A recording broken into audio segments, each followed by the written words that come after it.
हाँ, ये देखिए आज का circuit AC circuit containing a capacitor only. Heading है AC circuit containing a capacitor only,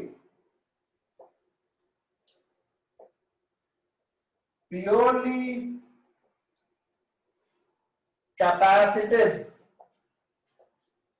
circuit. AC circuit containing capacitor only. आप कितना भी पढ़े होंगे इस ग्राफ में, इसके इस समय कंफ्यूजन थोड़ा बहुत होगा, वो आज दूर कर लीजिएगा, हो जाएगा दूर। एक ऐसा सर्किट जिसमें सिर्फ और सिर्फ एक कैपेसिटर हो, ओनली एक कैपेसिटर। ओके, ठीक है। तो देखिए उसकी बात करने जा रहे हैं हम लोग। मान लीजिए हमने एक सर्किट बनाया जिसमें एक कैपेसिटर लगाया है आपने, और ये आपका अल्टरनेटिंग वोल्टेज कैपेसिटेंस सी है इसका, इसमें चार्ज जमा होगा Q। V इक्वल टू आपका हम लेके चलते हैं V not sine omega T. यह हर बार लेना होगा कि लेट, यह हर बार करेंगे हम लोग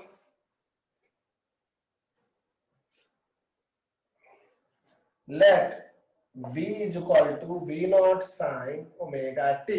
यहां तक कोई तकलीफ नहीं। अब हम यहाँ पे लूप लॉ अप्लाई करने जा रहे हैं। अप्लाइंग किरचॉफ्स वोल्टेज लॉ भी कहते हैं, KVL. Applying Kirchhoff's voltage law, KVL. ठीक है, ध्यान दीजिएगा, ये माइनस ये किरचॉफ्स लॉ बात कर रहे हैं। कितने लोग हैं आप लोग जो सिर्फ बायो के स्टूडेंट हैं? ऐसे कितने लोग हैं जो सिर्फ बायो के हैं?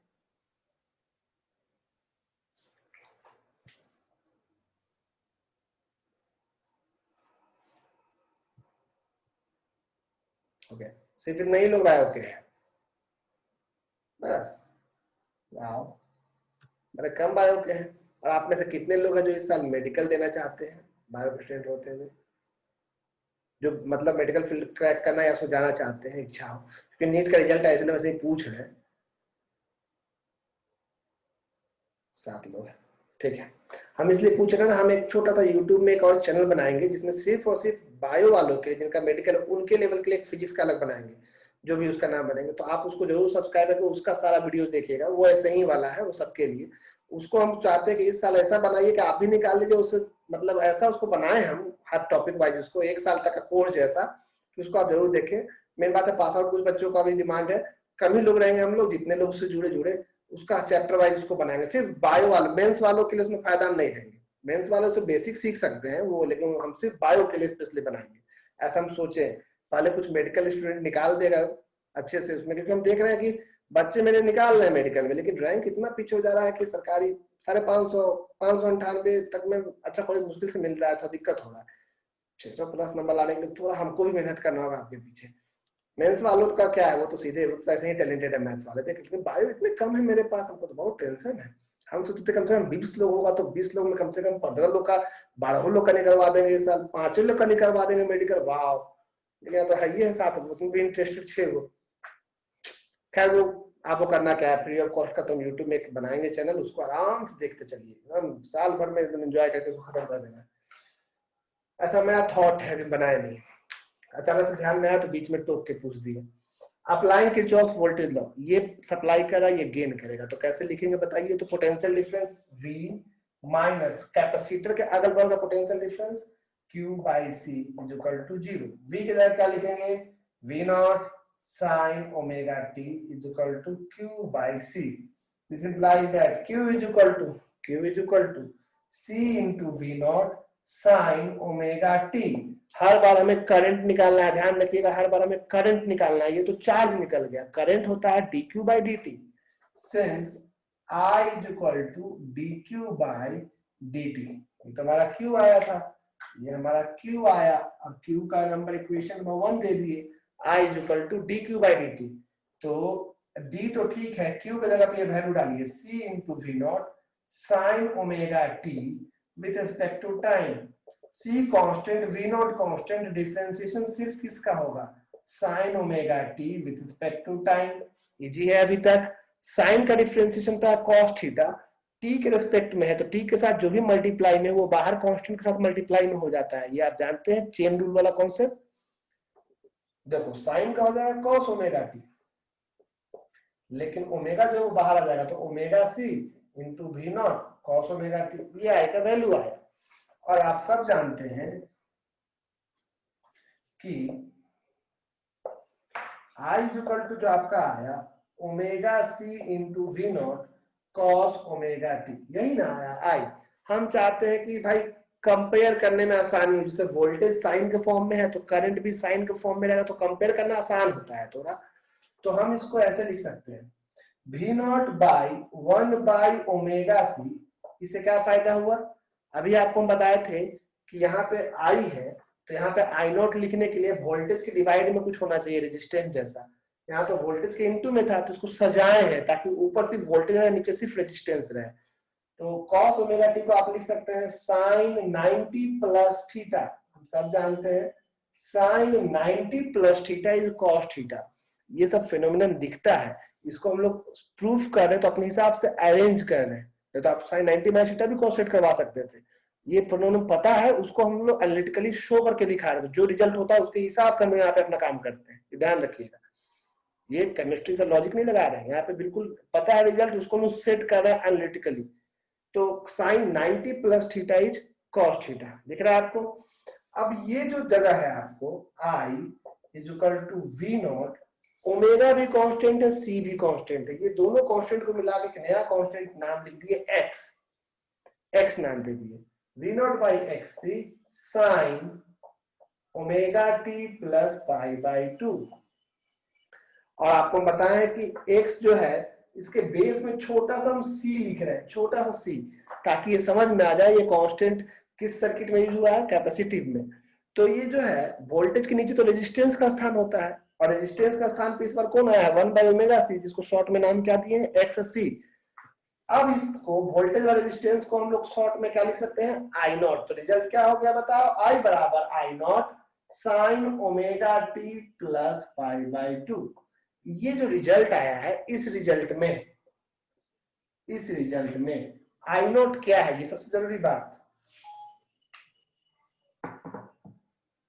हमको आपका मैसेज है वेयर आई नोट जो है वो है v naught by x c. I naught है v naught by x c, लेकिन करंट तो होता है वोल्टेज बाई रेजिस्टेंस। यहां पे हम लिख रहे हैं वेयर एक्स सी जो है वो 1/ओमेगा सी है, XC जो है 1/ओमेगा सी है। आपको पता है टाइम पीरियड का फॉर्मूला होता है 2π/ओमेगा, तो ओमेगा बराबर होता है 2π में टी, और 1 टाइम पीरियड इज फ्रीक्वेंसी, तो 1/टाइम को फ्रीक्वेंसी न्यू भी लिख सकते हैं, और कई किताब में एफ भी लिखता है, ऐसे भी फ्रीक्वेंसी आप जो चाहे। तो आप एक बात गौर कीजिए, ओमेगा की जगह पे आप 2π न्यू भी लिख सकते हैं, फ्रीक्वेंसी है ना। तो हम यहाँ पे चाहें, क्योंकि न्यू से वोल्टेज वाला कंफ्यूजन आपको दिखता है, इसीलिए इसको आप ऐसे लिख सकते हैं 1/2π f इंटू में c, दिख रहा है। तो XC ये क्या है, where XC is equal to this, here XC is called, इसको हम लोग कहते हैं रिएक्टेंस ऑफ द कैपेसिटर। सुनिए, किसी वायर का रेजिस्टेंस होता है, उसी तरह से कैपेसिटर का भी अपना रेजिस्टेंस होता है। कैपेसिटेंस का रेजिस्टेंस नहीं है, कैपेसिटर भी आपके करंट को रोकने का काम करेगा, तो कैपेसिटर का भी रेजिस्टेंस होता है। इसको रेजिस्टेंस ना बोल के हम लोग रिएक्टेंस कहते हैं। देख रहे हैं कि ये रेजिस्टेंस का स्थान पे आया है, ये रेजिस्टेंस का स्थान पे आया है, तो इसका नाम आज के बाद रेजिस्टेंस निकाला है, रिएक्टेंस ऑफ कैपेसिटर।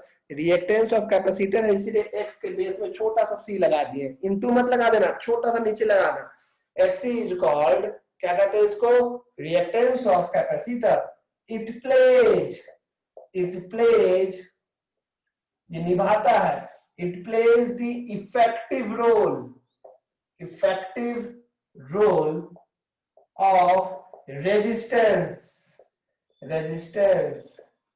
हेंस ये जो कि रेजिस्टेंस का है ना, hence its SI unit is ohm, और यही कारण है कि इसका SI यूनिट क्या है, ओम है। तो याद रखिएगा रिएक्टेंस का SI यूनिट जो है ना वो ओम है। रिएक्टेंस का SI यूनिट क्या है, ओम। अच्छे से समझ लीजिए, रिएक्टेंस का SI यूनिट है सो ओम है। अभी लाइट को ऑफ कर दे रहे हैं, चमक रहा है बिना बात का। रिएक्टेंस का ऐसा यूनिट क्या होता है, ओम। और रिएक्टेंस किसका रोल प्ले करता है, रेजिस्टेंस का। तो आज के बाद अगर रजिस्टर का रेजिस्टेंस पूछे ना तो आर बोलेंगे, लेकिन इसी सवाल में बोलता करंट कितना है, तो इसका रेजिस्टेंस का फॉर्मूला होगा एक्ससी। और एक्ससी कैसे निकलता है, 1/ओमेगा सी, ओमेगा का जगह 2π भी लिख सकते हैं। तो याद कर लें, रिएक्टेंस ऑफ कैपेसिटर होता है एक्ससी। यहां तक समझ में आ रहा है, एक्ससी का वैल्यू था 1/ओमेगा सी। तो सजाए हैं ऐसा ताकि रिजल्ट ऐसा है। तो ये इसका एनालिटिकल प्रूफ हुआ। अभी हम और बात कर रहे हैं, बात खत्म नहीं हुआ है, और इसको आप लिख लीजिए, हम इसका फोटो भेज रहे हैं आपको, 1 मिनट, क्योंकि आपको ऐसे चमक रहा हो थोड़ा बहुत इधर साइड, तो अभी आपको हम इसका फोटो भेजते हैं। और ये गया आपको इसका फोटो, सुंदर सा प्योरली कैपेसिटिव सर्किट का फोटो। चला जा भाई, BRI जी ब्राइट फ्यूचर ग्रुप 1 ग्रुप 2 लो बॉयज गर्ल्स, चला गया, इतना फास्ट गया है। तो यहाँ पे एक नाम आप आज पहली बार सुन रहे होंगे, अगर आप पहली बार से पढ़ रहे हैं तो। रेजिस्टेंस जैसे रजिस्टर का होता है, कैपेसिटर कैपेसिटेंस उसका रेजिस्टेंस नहीं है। अगर सर्किट में कैपेसिटर है तो उसका जो करंट आपको, जो उसका रेजिस्टेंस होगा, उस रेजिस्टेंस को हम लोग एक्ससी कहेंगे, एक्स छोटा सा सी, समझाया। It's called what, reactance. Resistance ना बोल के उसको रिएक्टेंस कहेंगे, और इसको एक्स से डिनोट करते हैं। ये रिएक्टेंस ऑफ कैपेसिटर होता है, इसका फॉर्मूला 1/ओमेगा सी होता है। दिख रहा है बेटा इसको? यहाँ तक कहीं कोई समस्या हो तो प्लीज बोलिए, एक बार आप देख लीजिए। आपको हम फोटोज भेजे हैं, इसलिए थोड़ा वेट भी कर लेते हैं ताकि आप उसको एक बार देखें, उसको समझें। कोई दिक्कत हो तो हमको बोले, नहीं दिक्कत है तो हम आगे बढ़ते हैं।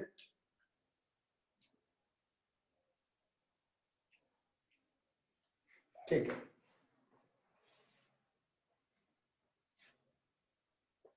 अब इस पर लोग और बात करने जा रहे हैं, गौर करिएगा।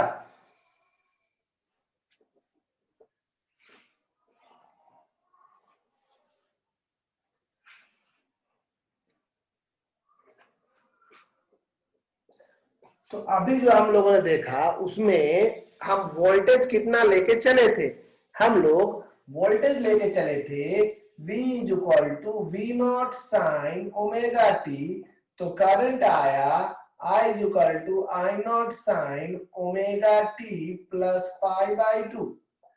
इसका मतलब अगर हम एक ग्राफ बनाते हैं, जिस ग्राफ में अगर ये वोल्टेज का ग्राफ है, आपको ये वोल्टेज क्यों है, ये साइन का फंक्शन है।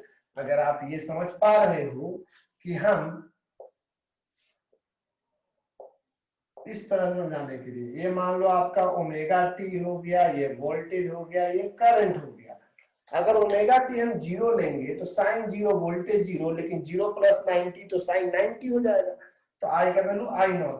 जब इसको π/2 लेंगे तो साइन 91, तो वोल्टेज का वैल्यू V0, तो 90 90 180, करंट का वैल्यू 0। मतलब जब वोल्टेज मैक्सिमम हो रहा है तो करंट 0 हो रहा है, जब करंट 0 मैक्सिमम हो रहा है तो वोल्टेज 0 हो रहा है। असल में ये कॉस का ग्राफ हो जाएगा। तो जब ये 0 है, ये मान लो आपका वोल्टेज है, EMF है, this one is your EMF। तो करंट उससे 90 डिग्री आगे चल रहा है, करंट वोल्टेज से 90 डिग्री आगे चल रहा है। तो इसको आप ऐसे समझो, देख रहे हैं? तो रेड पेन से जो ग्राफ बना ना, ये करंट का ग्राफ बना। और बोलने वाले क्या बोले, करंट तो लीड कर गया, करंट आगे चल रहा है वोल्टेज से, यानी बोलने वाले बोलेंगे current Leeds EMF bye phase angle, bye phase angle. इसको फेज डिफरेंस कहते हैं, कितना का डिफरेंस हुआ, बाय फेज एंगल π/2। इसको आप उल्टा भी कर सकते हैं, करंट अगर लीड कर रहा है तो वोल्टेज पीछे चल रहा है, तो बोलने वाले कहते हैं इसको EMF lags behind, LAGS, पीछे चलना, EMF lags behind the current by phase angle π/2। देखा, EMF lags behind the current by phase angle π/2। अब आप गौर करो कि अगर हम इसका फेजर डायग्राम बनाना चाहे तो क्या होगा।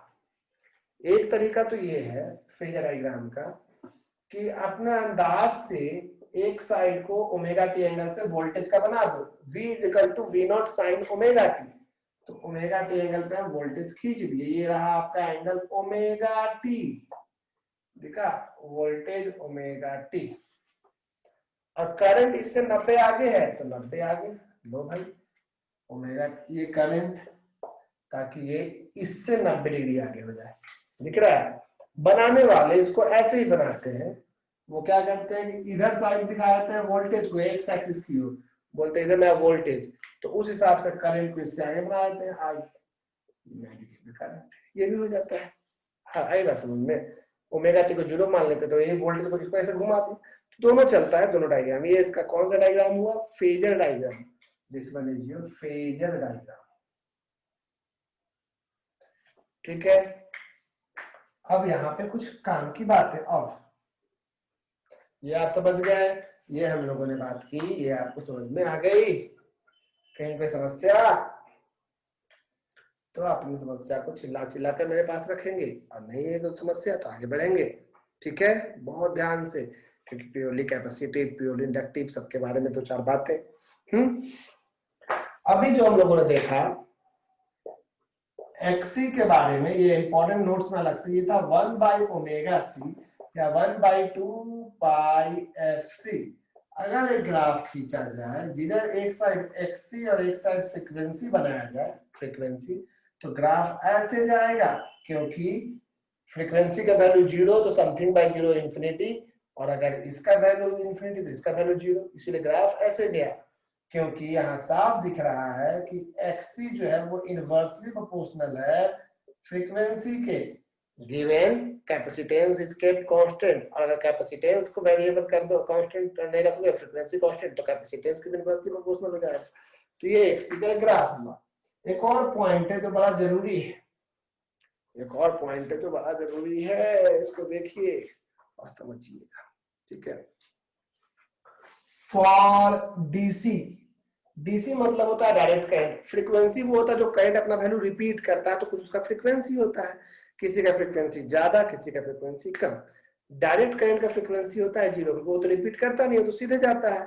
तो for DC f tends to 0 या एफ इज इक्वल टू 0, तो therefore x c is equal to, अगर ये 0 हो गया तो एक्सी टेंड्स टू लिखते हैं, एक्सी टेंड्स टू इंफिनिटी।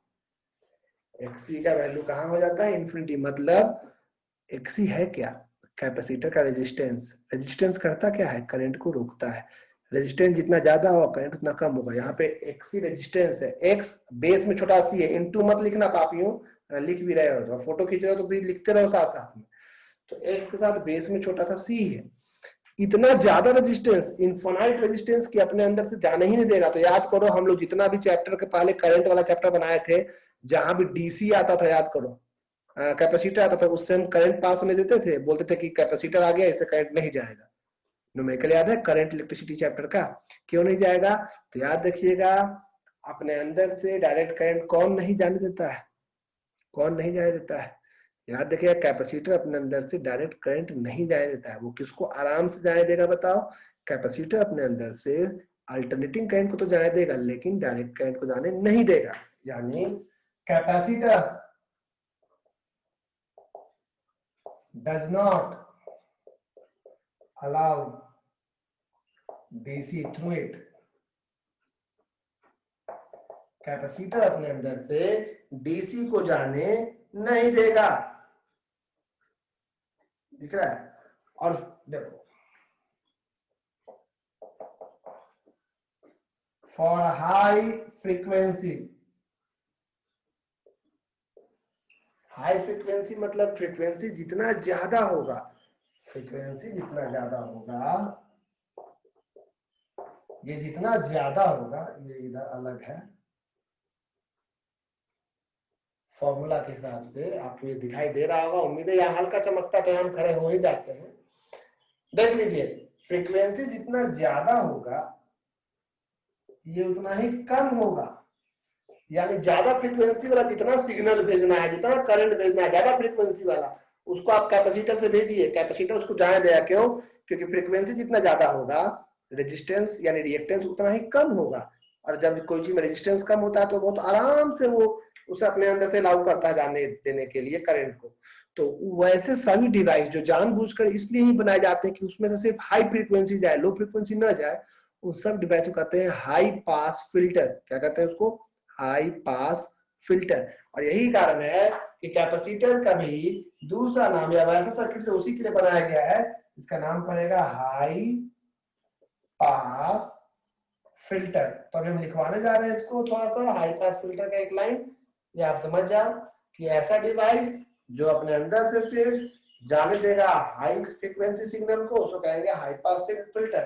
तो आपका ये लिखवाने की जरूरत नहीं है, समझ में आ गया। A device which allows high frequency AC या alternating current through it are called high pass filter. और उसका एग्जांपल है कैपेसिटर। कैपेसिटर अपने अंदर से किसको जाने नहीं देता है? डीसी को। किसको जाने देता है? एसी को। क्यों? क्योंकि कैपेसिटर में जो रेजिस्टेंस होता है वो फ्रीक्वेंसी के इनवर्सली प्रोपोर्शनल होता है।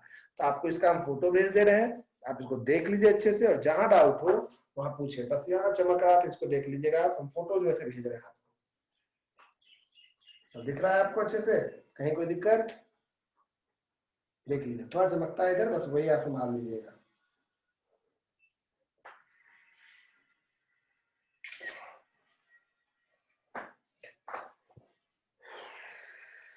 इंपॉर्टेंट थ्योरी चल रहा है भाई, इस थ्योरी में हो सकता है ग्रुप में ऐड हम वीडियो ना डालें, भले रिकॉर्डिंग कर ले रहे हैं, नहीं डालेंगे। कई लोग एक्टिव हमको नहीं दिख रहे हैं, शुरुआत में एक्टिव थे तो सोचे कि 6 चैप्टर 7 चैप्टर तो हो ही गया, अब क्या एक्टिव रहना है। तो वैसे लोग ग्रुप से आज हम निकालते हैं, तो हम चेक करें नाम कि वो सही में एक्टिव है कि नहीं।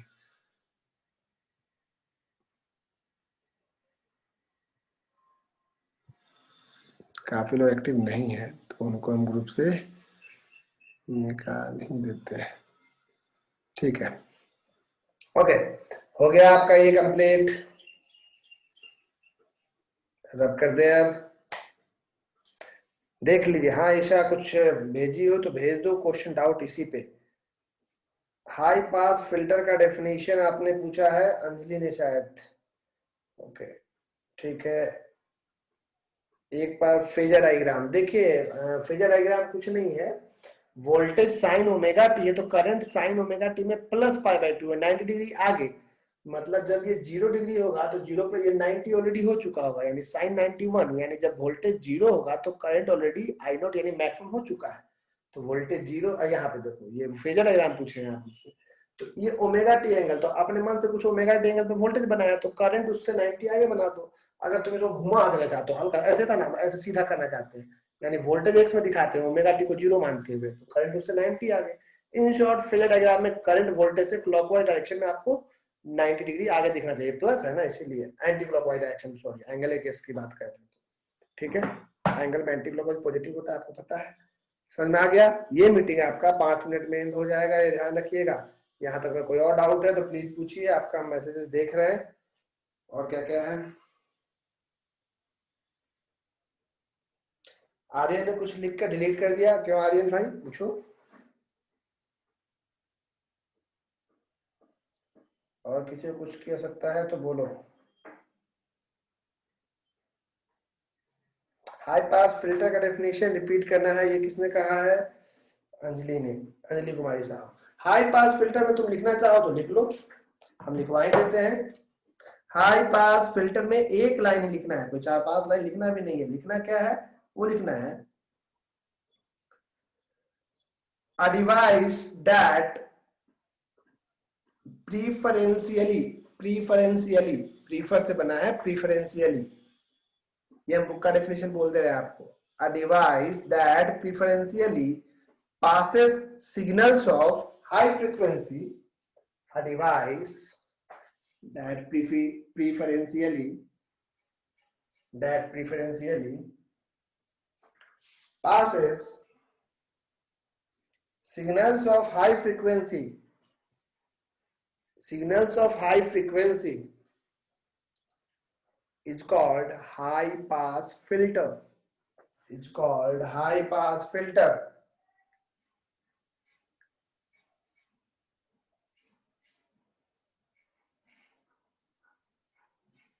ठीक है, तो ये आपको समझ में आ गया।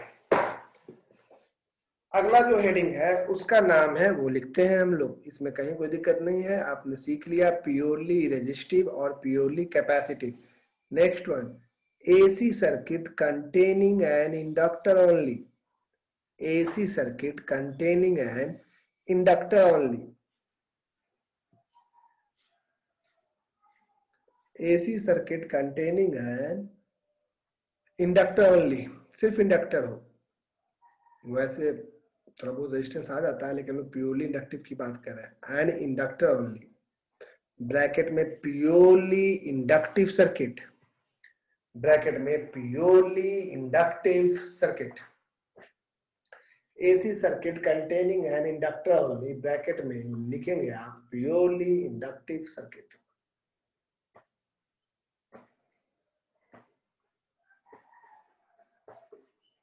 Purely inductive circuit. ठीक है, तो इसके बारे में बात करने जा रहे हैं.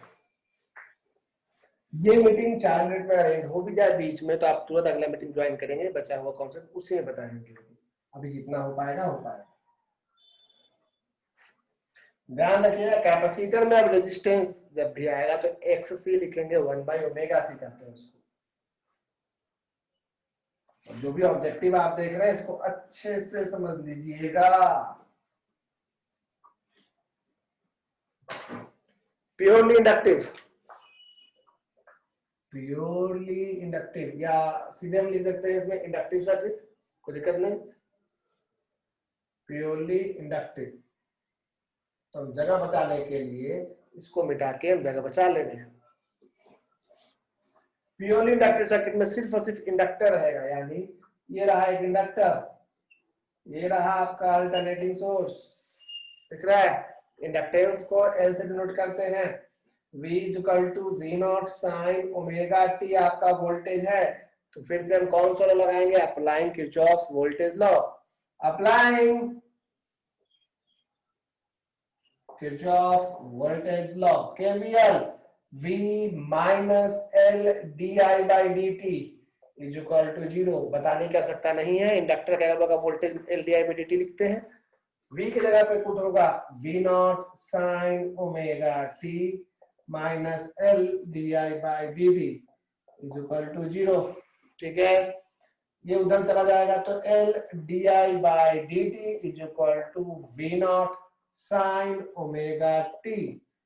di = V0/L sin ω_t into में dt. कहीं कोई दिक्कत नहीं. दोनों साइड इंटीग्रेशन क्यों कर रहे हैं? क्योंकि I निकालना है. di है, V0 और L कांस्टेंट है. इंटीग्रेशन में sin ω_t dt.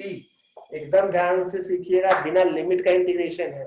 di का इंटीग्रेशन I, V0/L तो ठीक है. साइन का डिफरेंशिएशन आपको पता है, उसी तरह से साइन का इंटीग्रेशन होता है माइनस में cos ω_t. और आपको रूल पता है, इंटीग्रेशन में t के साथ कुछ भी इंटू में तो वो डिवाइड में आता है. तो ω_L.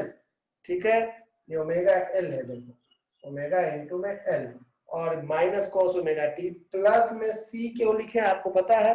c जब कांस्टेंट, जब इंटीग्रेशन विदाउट लिमिट करते हैं तो प्लस में कांस्टेंट c भी लिखा जाता है. वही लिखे हम लोग. V0. अच्छा, यहाँ c का वैल्यू पहले निकालते हैं.